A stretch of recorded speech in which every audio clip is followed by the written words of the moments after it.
What's up guys, and welcome back sa ating channel. So ngayon guys, nandito tayo sa bahay ni Boss Arnel Balansag. Set up tayo ng kaniyang sounds kasi meron siyang bagong EQ tsaka equalizer. Yan.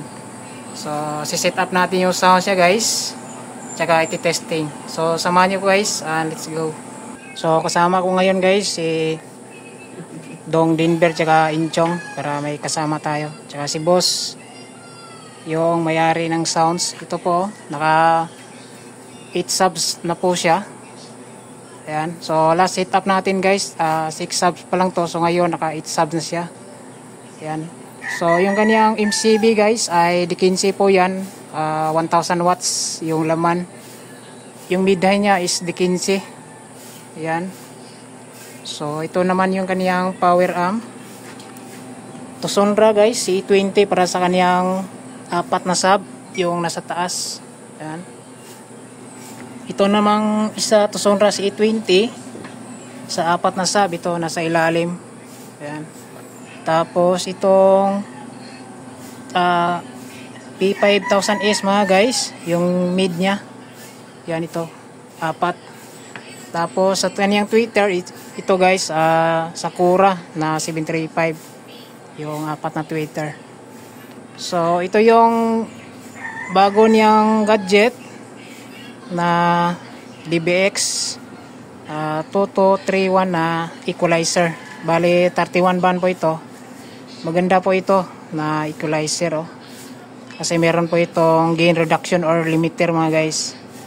Tapos ito yung kaniyang DBX na 234 XL. Bago din to. Yan. So ito yung Tosonra niya na EQ tsaka crossover. Ito yung dati niya na EQ tsaka crossover. So yung ginawa ko dito guys sa setup ay yung DBX na itim is puro sub po ito. Sub. Yan. Tapos Tosonra na puti is ginagamit natin sa mid-high. Yan, para color coding siya guys, hindi siya malito. Yan. Para madali lang i-tuning. Ayan. So ito naman yung kaniyang mixer guys, Tosonra. Ayan. So EOX tayo guys para sa sub, tapos mid-high, main output niya guys. Ayan. So titesting natin guys yung sub niya. Ayan, kasi naka-set na to. Naka EOX tayo guys. Ayan. Ayan. Lagay lang natin sa mga alas 10 mga guys. Ayan. So pag ganitong setup guys, normal lang talaga, meron siyang humming sa sub. Yan kapag naka-off po siya. Pero kapag naka-volume na po siya guys, ay mawawala na po yung humming. So try natin up guys. Ito yung sub niya.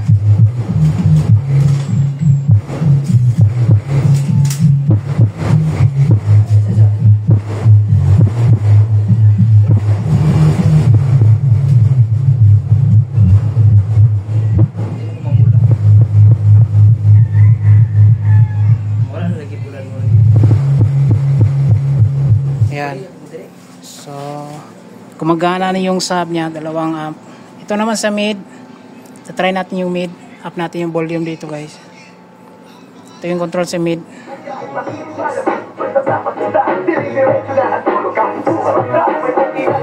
Ito yung crossover sa mid, ito naman EQ niya.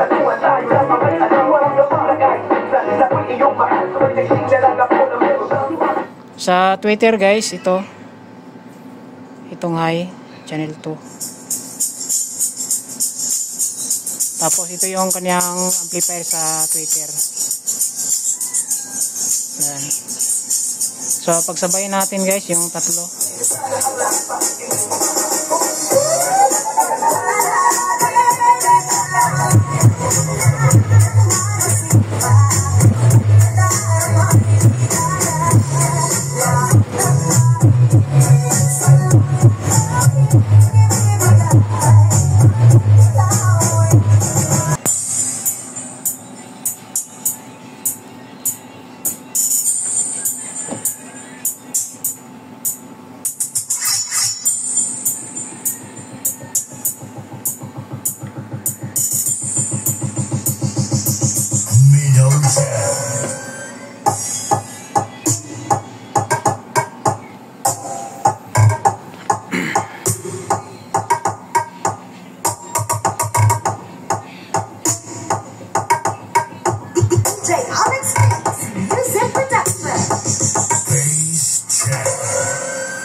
makikita natin guys, hindi pa yan nakatulo.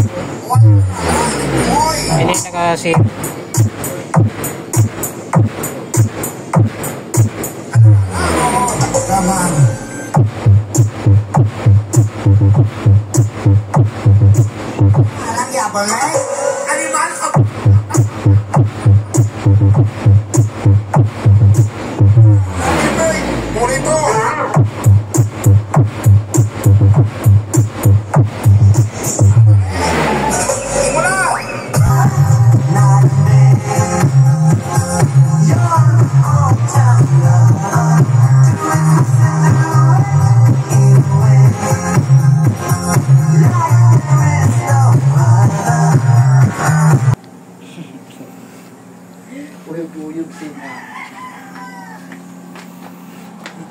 So ito yung wirings natin sa likuran guys, naka spaghetti lang yan, pero madali lang yan intindihan, no?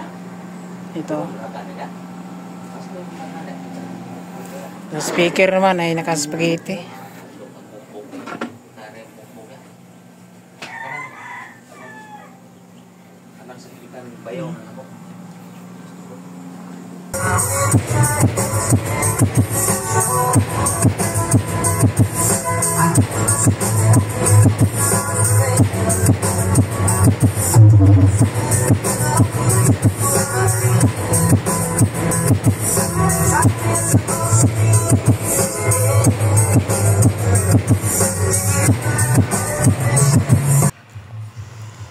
Uli na sila. Uli na mi guys.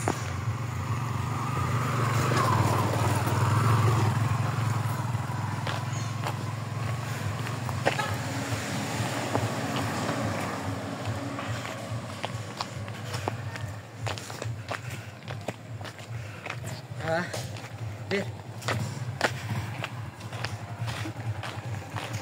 Ano na?